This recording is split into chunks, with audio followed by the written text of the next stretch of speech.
Au Café Graffiti, il y avait des toiles sur le mur de graffiti. Ça donnait une belle ambiance au lieu. Certains étaient les graffeurs, et puis certains faisaient ça illégal parce qu'ils aimaient le thrill de se faire pogner. Il y avait aussi quelqu'un que j'avais vu au tournoi qui m'avait montré son portfolio. Il faisait de la graffiti.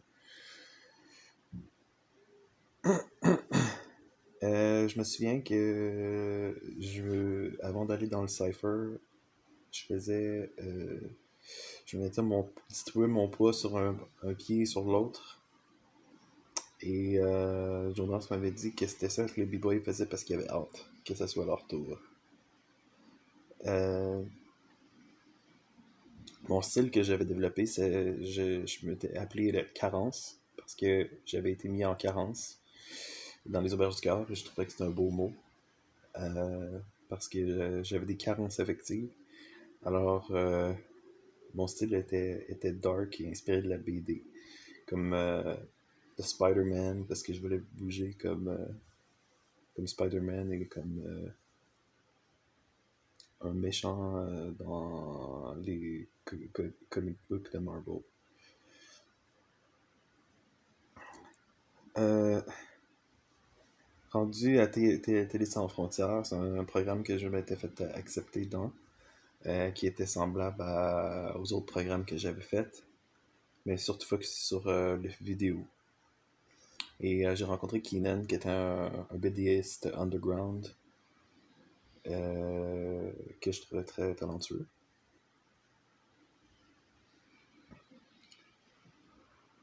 Euh, et avec le breakdance, je m'étais blessé au bas du dos. Et c'est là que, au cirque hors piste, une des profs a dit: Ah non, parce que ça allait limiter mon mouvement. J'ai j'ai été transféré au programme POT parce que j'allais à TSF et puis j'étais dans le local de editing puis il y avait quelqu'un qui se roulait un joint puis ça m'a juste la boucane fait que pas la boucane mais les particules dans l'air m'a fait avoir une attaque de panique. Alors j'étais voir le personnel, puis ils m'ont transféré dans le programme POT.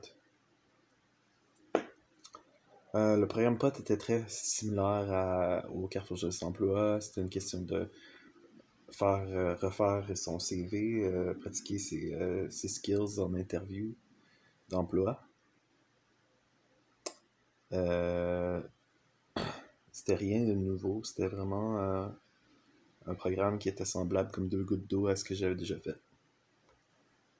Euh, J'étais en train de finir mon programme avec Saint Justine et j'ai su qu'Alexandra, la fille avec qui j'avais été marcher, elle avait déjà fait le même programme.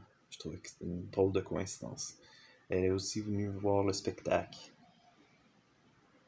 Euh, on est allé marcher sur Mont-Royal, il neigeait, c'était beau à voir. Elle portait une tuque avec oreille et puis on a commencé à se fréquenter en fait. Sans que ça soit vraiment officiel. Euh, Martine, c'était ma prof de cirque. Et Fred, c'était la prof de théâtre dans le programme Tous en scène. Euh, on a fait beaucoup de trucs dans ce programme-là, chose que je pourrais pas tout raconter.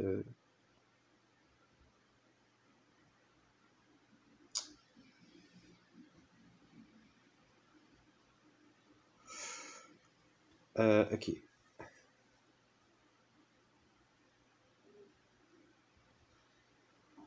Là, j'ai su que Amy Winehouse était morte.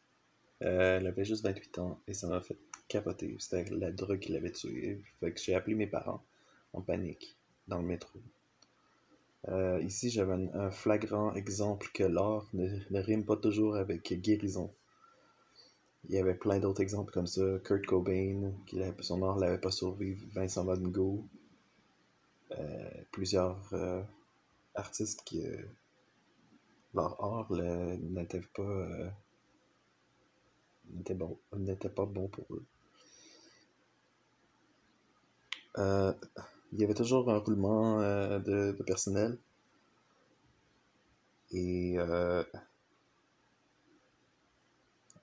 au groupe de thé, Audrey disait qu'elle avait de la misère à dormir à cause qu'elle avait bu le thé qui avait eu un effet sur elle. Euh, je me souviens qu'au PA, j'avais fait un montage de moi en Jedi avec un lightsaber pour rire avec Marcel. Le gros, qui était mon coloc, qui avait fait une grosse batch de crémage, il l'avait mis dans le frigidaire. Il étudiait en cuisine, puis il m'avait dit de ne pas mettre des aliments dans du plastique parce que ça peut fondre dans ta bouffe et ça donne de l'estrogène. Depuis ce temps-là, je commençais à paniquer à chaque fois que ma bouffe était dans du plastique. Chose qui est inévitable à Toronto parce qu'il y a tellement de... Tout est en plastique ici.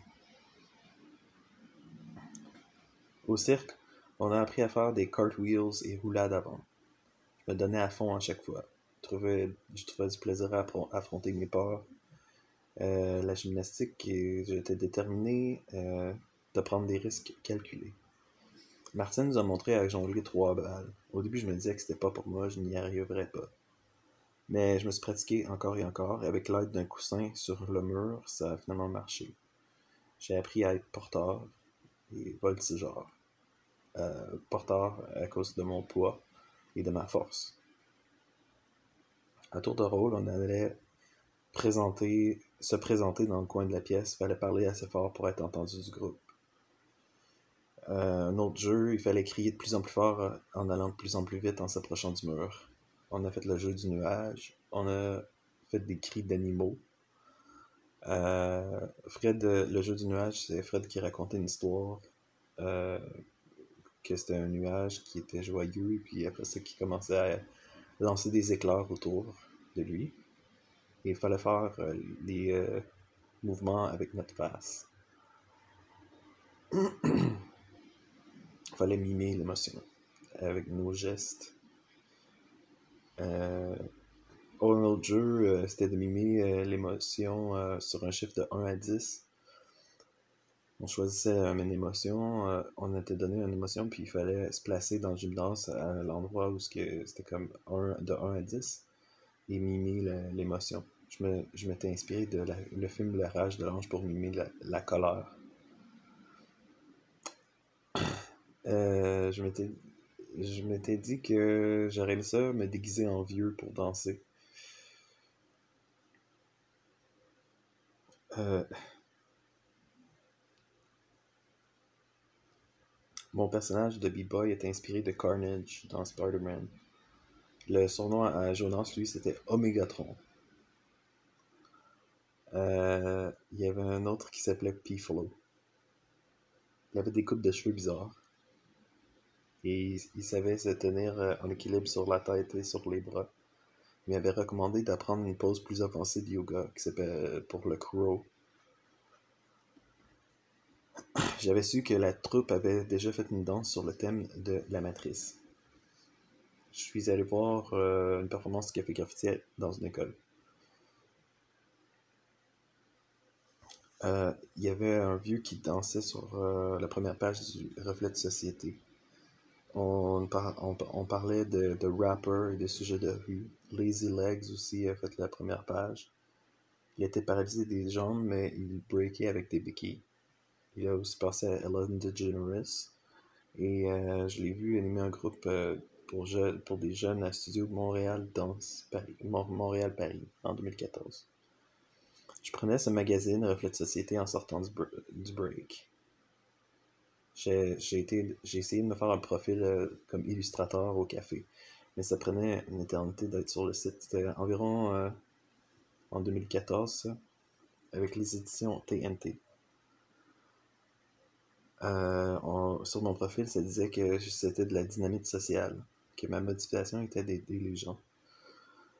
Mais j'ai toujours pas fait de scène avec ça. Jonas avait trouvé une copine. Ils se sont laissés un peu plus tard. Et elle avait la peau blanche, Jonas était noir. Les enfants qu'il enseignait étaient cute et avaient de l'attitude. Quand je me préparais à aller sur le cypher, dans le cypher, je sautais souvent mon tour avant d'y aller. Quelqu'un qui coupait en avant de moi, je faisais un peu de recul. Mais c'était pas assez pour me mettre en colère, mais c'était assez pour créer une tension. Je savais pas si je devais dire de quoi, on dirait que c'était juste à moi que ça arrivait. Je mettais cette énergie dans mon personnage fou.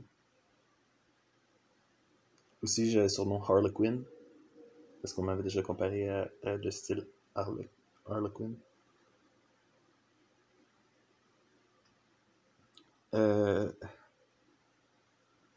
Parce que je savais que j'étais capable de faire du mal à moi-même et à ceux que j'aime.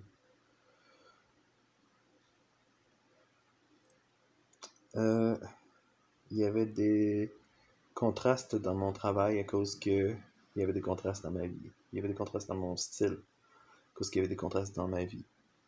Une journée, je pouvais être en train d'accomplir quelque chose et d'être fort enthousiaste, mais de l'autre journée, je pouvais me retrouver avec rien.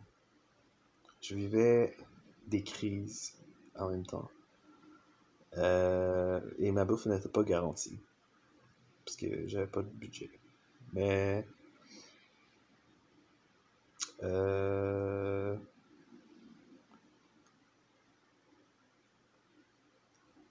prenais aussi Star Wars comme inspiration des fois. L'épisode 1 parce que ça me frustrait tellement qu'il ait fait des films aussi poches dans les épisodes épisodes récents.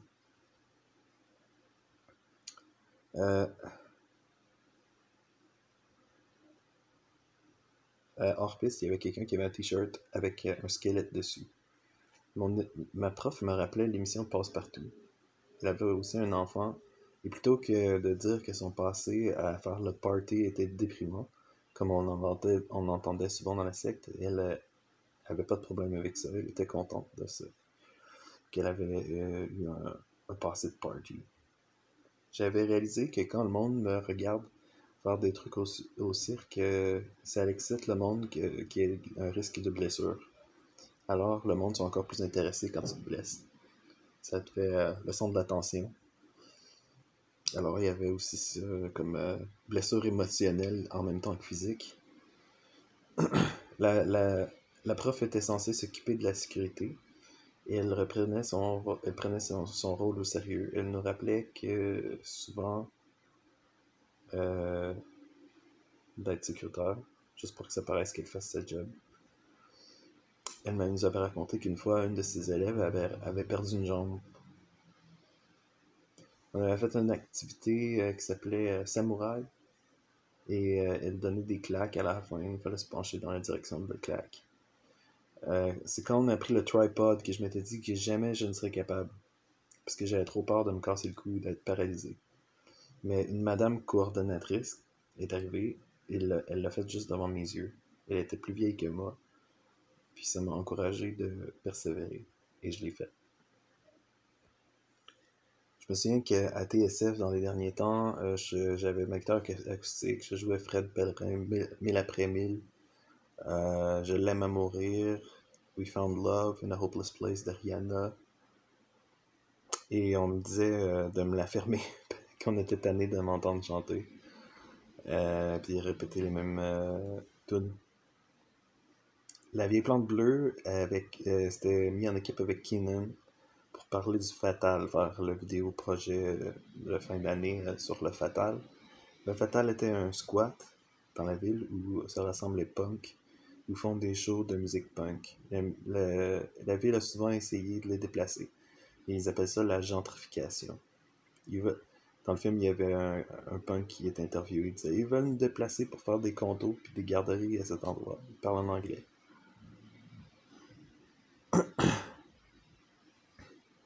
Euh, Quand on parlait de nos fins de semaine, la vieille plante bleue avait dit qu'elle avait aimé le film Délivrez-moi. Elle nous avait apporté un film sur les tickets. Parce que les punks sont connus justement pour avoir beaucoup de tickets à cause qu'ils sont la cible des policiers.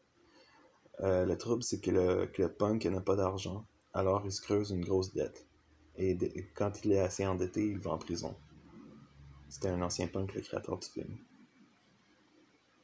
J'ai invité Audrey et des personnes du tournant pour venir voir le spectacle d'Espace Transition au YMCA, des femmes. Il y avait une cinquantaine de personnes peut-être. Mes parents n'étaient pas là. J'aurais aimé, parce que c'était une bonne réussite pour moi. C'était pour une des premières fois que je réussissais quelque chose par moi-même, comme ça. C'était assez hot. Et il y avait un buffet. J'ai parlé à quelques personnes.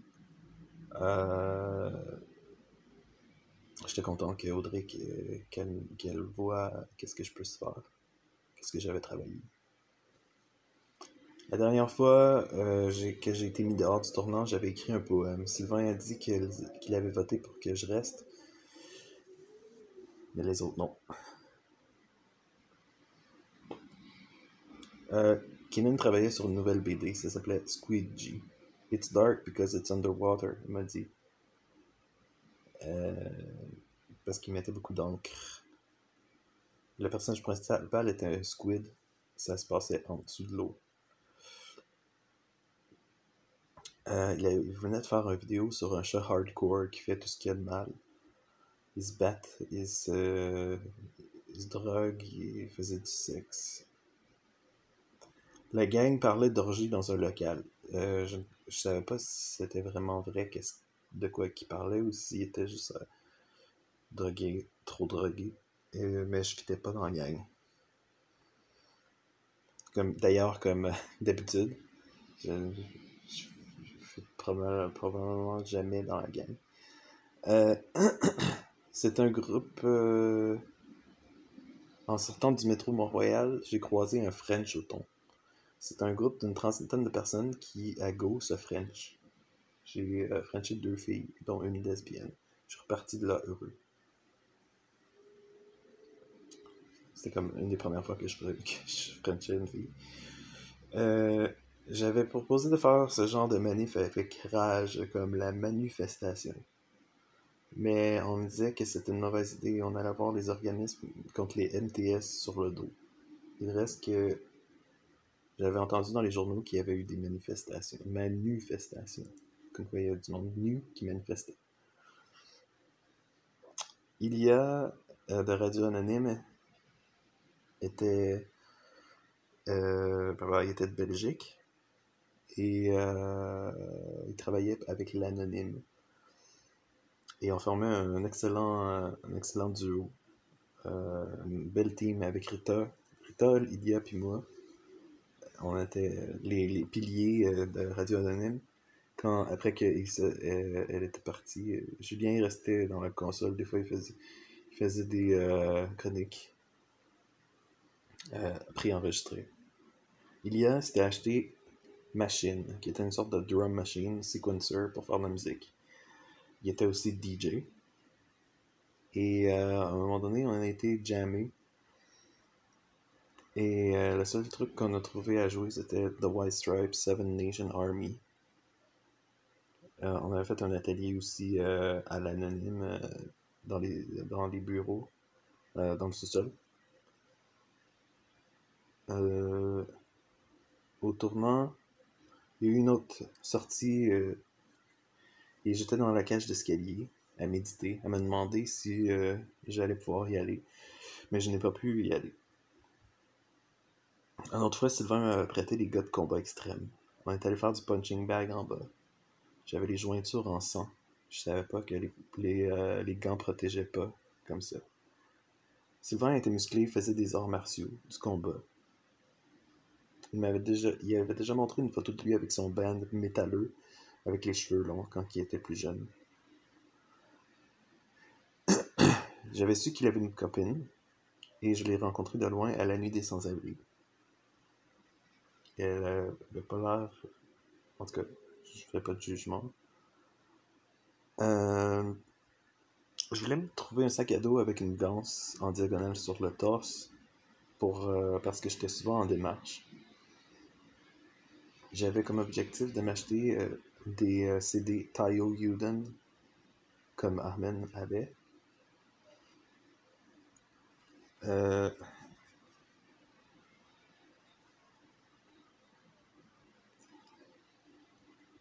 Jonas m'avait averti que peut-être que ce serait la prochaine génération qui apprécierait mon travail et que de ne pas être surpris si j'enseigne quelqu'un qui devient meilleur que moi. Euh,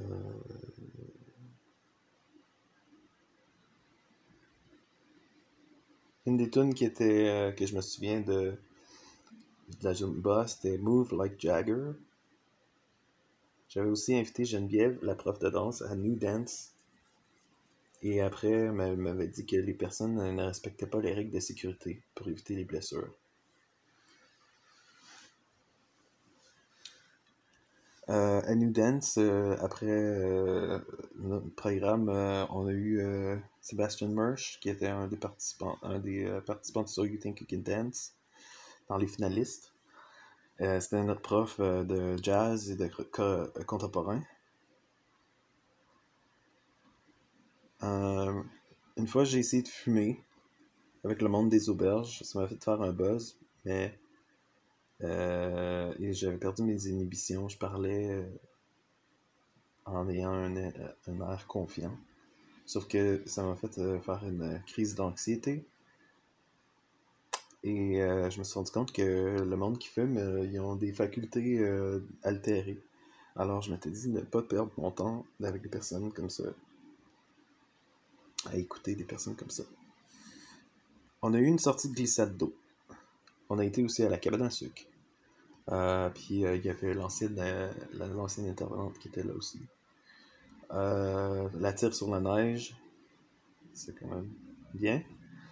Euh, on a eu une sortie de glissade d'eau. Pierre-Luc était là. Il portait maintenant le mohawk parce que les organismes sont censés promouvoir la réinsertion sociale. Mais il était passé de l'autre côté, dans la culture punk. Il avait un aura sexy et quasiment dangereux. Et je pense que ça attirait les filles plus. On est allé au glissade d'eau dans le parking dans le parking. Dans le parking, on a été accueillis par deux personnes déguisées en Mario et Luigi qui faisaient du parcours. C'était des acrobates. Les filles les trouvaient hot. Plus tard, j'avais su qu'il y avait un concours de danse par applaudissement sur une espèce de scène en bois. Et j'avais décidé de participer. Il fallait se déguiser et attendre en arrière de la cabane pour notre tour. J'ai averti les autres que j'allais y participer. Et j'imagine que certains sont venus voir. Le parc aquatique ressemblait au village des sports. Il y avait une petite piscine à vagues. C'était notre stock en dessous d'une table, en dessous d'un garde-soleil. Il y avait en masse de splash, il y en avait pour les enfants. Il y avait... je pense que c'était avec Mille et un usages qu'on est allé, ou avec l'avenue, je me souviens plus. Il y a une glissade semblable à Crush 7 Pepsi qu'on a faite. Un espèce de tunnel descente en trip avec un half-pipe et le rafting qu'on tombait dans une espèce de drain de toilette à la fin. Ça a été une magnifique journée. Mais j'ai perdu mes lunettes dans un lac. Je pense que c'était Pierre-Luc, c'était à cause de Pierre-Luc, ou je sais pas. J'ai rencontré Betty à la radio anonyme. Elle était une fan de moi. Elle était noire et un peu plus jeune, peut-être 20 ans, et elle allait au cégep Marie-Victorin. Et elle avait des aspirations pour le futur et s'identifier à ce que je disais. Euh, Elle a aussi participé à quelques chroniques à la radio. Euh, et certaines personnes venaient juste hang out pendant qu'on préparait l'émission. Et moi, je parlais juste rarement, j'étais juste assis à mon ordi et je tapais. Euh, il y avait un debriefing à la fin aussi. Vincent et Vanessa sont devenus un couple. Vanessa, je te trouvais belle. Elle a fait une chronique sur le chaleureux, un café où tu peux amener des chats. Vincent et Vanessa m'énervaient parce qu'ils se collaient. J'étais jaloux. Je ne sais pas si j'ai contribué à l'influencer vers leur consommation. Parce que on est allé veiller dans un bar à un moment donné. Je pense qu'elle avait déjà travaillé dans un sex shop, si je me trompe pas. Euh, pour revenir à Betty, c'était une de ces filles qui passait souvent inaperçue, qui travaillait fort pour avoir l'attention et réussir. Euh,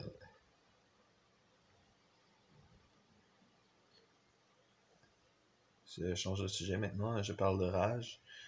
Le monde à Rage avait pratiqué à s'affirmer et avait pris confiance en eux. Je savais que je pouvais enseigner qu'est-ce que je savais. Et j'avais réussi certaines réussites dans ce domaine-là, d'apprendre à m'affirmer, puis de bâtir ma confiance en moi. Il y avait un peu. J'avais participé aussi à des Toastmasters, mais j'aimais pas ça assez pour continuer. À un moment donné, j'ai été à un événement de breakdance près de Jean Talon pour faire des interviews et une chronique et des chroniques sur la danse. Il fallait que je montre l'ambiance là-bas. Il y avait aussi un open mic et je me suis improvisé, j'ai participé à la guitare acoustique et au chant. Le lien que j'ai bâti avec Jonas, le prof de break, est un lien familial. C'est pas pour rien qu'il m'appelait Bro. J'aimais sa façon de me parler. Il y avait personne qui me parlait comme ça, sauf lui. Quand on arrivait à la pratique, on faisait le tour, on saluait tout le monde en cognant les jointures ensemble, en se tapant sur le cœur pour faire signe que le break coule dans nos veines. Et veux pas, c'était ça qu'on vivait. Comme émotion aussi, le lien d'appartenance. Il y avait la blonde de Jonas m'a fait remarquer qu'un breakdancer avait 40 ans, plus que 40 ans. Il avait une tuque, c'était la raison pourquoi, parce qu'il perdait ses cheveux. J'avais fait quelques cours au Belgio, car Jonas m'avait recommandé Shauna Roberts, qui était censée être des meilleures danseuses à Montréal. Mais j'avais trouvé plate, démotivée. C'était son assistante Naine qui donnait le plus de cours. En parlant de noir, j'avais utilisé le mot noir à CIBL. Pendant qu'il y avait des filles noires qui étaient là, je les avais appelées gang. J'avais dit une gang de noirs. Et puis il s'était senti offusqué. Comme si j'avais été raciste. On m'a traité de raciste. Parce que je savais pas que j'avais pas le droit de dire de mots noirs.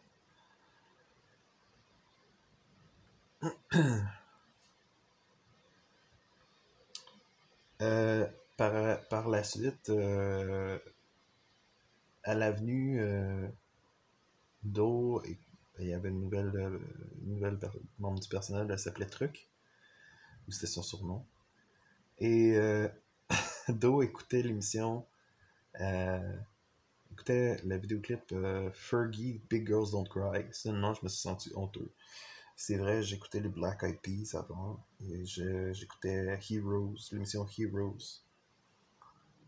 D'ailleurs, j'ai appris que Will I Am avait grandi témoin de Jéhovah, comme Ja Rule et Jay-Z. C'est quand que j'ai choisi d'aller au Cégep Bois de Boulogne après le programme de potes. Fait que j'ai déménagé à Montréal-Nord comme c'était plus proche pour le Cégep. Le débit était beaucoup plus lent qu'au centre-ville. Le bus prenait beaucoup plus de temps. C'était un quartier familial. Le monde laissait leur hausse couler dans la cour. Quel gaspillage! L'état d'esprit était au capitalisme de dépenser.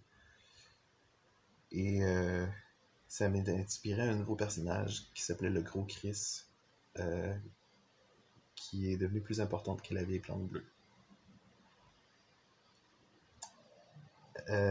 Rendu là, j'avais donné le flambeau à Raj. Raj avait perdu son dynamisme. Il y avait plus de monde aussi qui était impliqué. C'était rendu un peu un gros party, avec plein de monde qui avait des opinions différentes.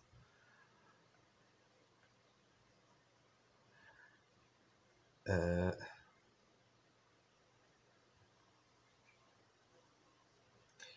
Début 2012, Amy Tanguay, Amy Star, elle avait eu la job à Cybercap pour faire les capsules du Rage en animation. Parce que Rage avait engagé Cybercap pour faire des vidéos enragées. Les vidéos étaient quand même bien faites, bien expliquées. En gros, ça disait que les pauvres doivent se battre plus fort contre un système qui va contre eux pour avancer. Et que c'est pas une question d'être lâche ou de consommer. Euh,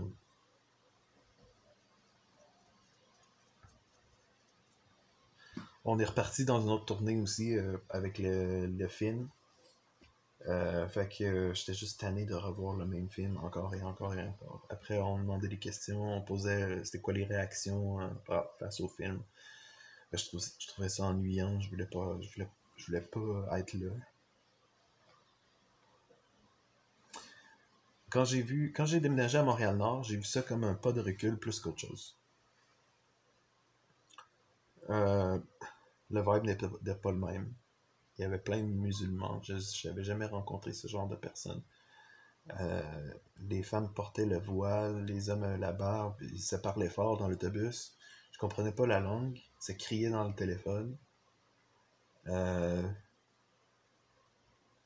il y avait des grosses madames qui arrivaient avec des carrosses Cadillac qui entraient dans le bus. J'avais l'impression que ces dames avaient des bébés juste pour pouvoir avoir la priorité dans le bus. C'était surtout les femmes avec un gros instinct maternel qui me trigger. Et j'avais écrit un poème justement sur style Eminem que je me plaignais sur ma mère, qui c'est pas très gentil. Euh, Quasi tout le monde avait leur écran géant, leur bouteille de liqueur avec des gros sacs de chips, gros format. C'était vraiment pas mon truc. Même les bébés dans les carrosses avaient l'air démoniaques et trop vieux pour être dans un carrosse. Quand je suis déménagé à Montréal-Nord, il fallait que je traîne mon épicerie dans un dolly. Et les roues étaient toutes défaites. Je les traînais dans la neige. Ça m'aurait pris une luge plus tôt. Mais j'avais pas assez d'argent pour m'en acheter un neuf. J'ai trouvé une job comme commis de dépanneur chez Couche-Tard, qui était juste à côté de l'école du cégep B2B. À côté, il y avait un restaurant de poulet et j'avais inventé un logo de poule qui se coupe la jambe pour te la vendre. C'était à ce point-là que c'était désespéré. Betty est venue me rendre visite une fois chez moi. Euh, je pense qu'elle me voulait. Elle voulait qu'on s'embrasse. Mais c'était pas réciproque de mon bord. Je la trouvais pas sexy. On n'a rien fait. Mais j'ai senti son haleine et elle sentait mauvais. Alors, j'avais juste. On a écourté la soirée. Reste que. Elle est bien correcte, là, cette fille. avoir su, peut-être que j'aurais été plus ami avec, en fait. Euh, il fallait que je remplisse, fallait que je remplisse les étagères, que j'amène des bouteilles de Red Bull et autres jus énergétiques et liqueurs. Wow, on vendait pas mal, presque juste de la junk. Fallait remplir les étagères de cigarettes. Il y avait les machines à slush. Mais je pense pas que je les avais remplies. Il y avait un autre gars qui était très zélé dans sa job. Il travaillait bien. Et tout le temps. Le comptoir était entouré de publicités douteuses. La majorité du monde achetait des cigarettes. Je m'étais dit que je pratiquerais mon social, mais pas tellement. Il y avait des magazines avec les tabloïds, des photos de Britney Spears qui étaient traumatisantes, avec des paparazzis qui la suivaient. Et le monde riait d'elle. Moi, je voulais pas faire partie de cette gang. C'était ma conscience qui me travaillait, avec mon rôle de vendeur de junk et de cigarettes. Fallait que je porte le gilet du couche-tard qui était bleu, avec des pantalons noirs.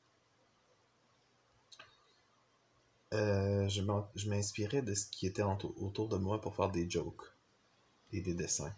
La crème glacée au tarot, le jus de grand-père, le coquelicot, etc. Le matin, au lever du soleil, je finissais mon shift.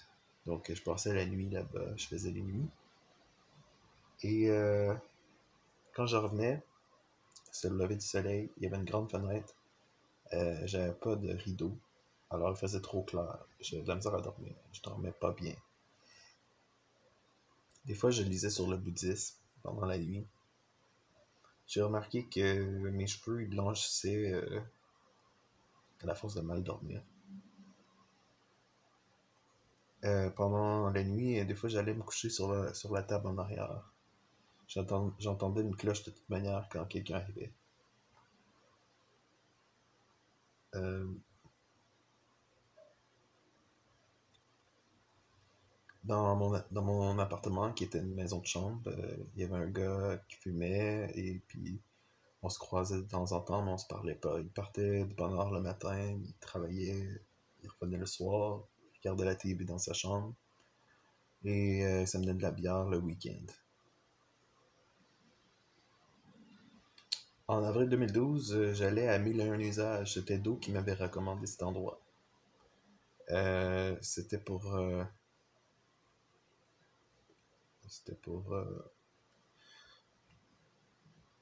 participer à des ateliers. On préparait le dîner après aussi.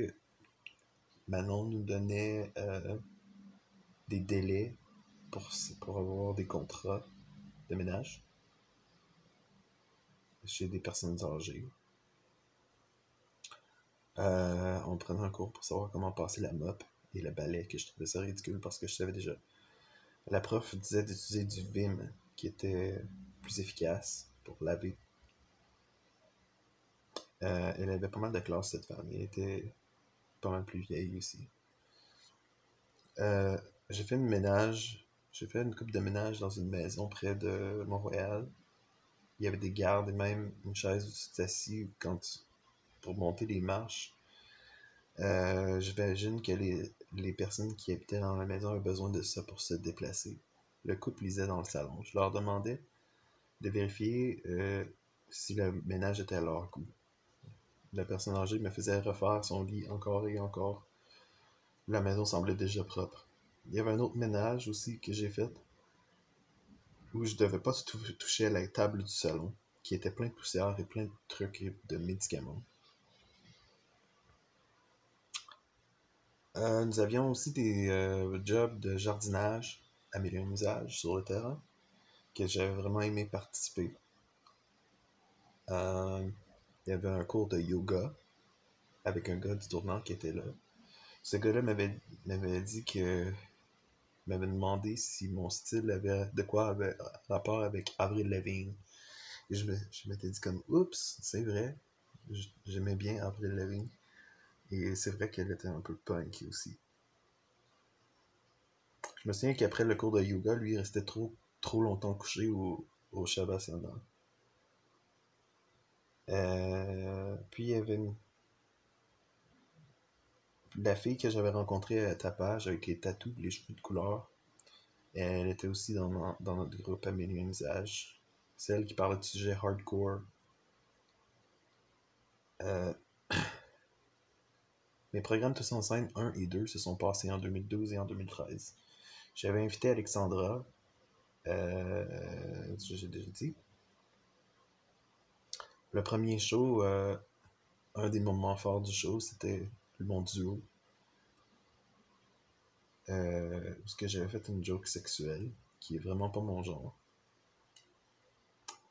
Pour les monologues, on avait des cartes pour composer une histoire. La mienne était celle de la maison à l'envers. Euh,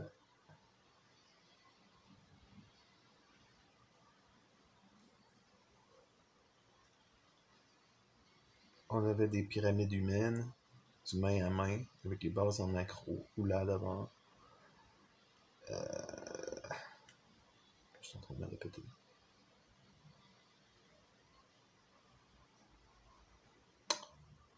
J'avais pris en maturité et en confiance. J'ai travaillé fort sur moi.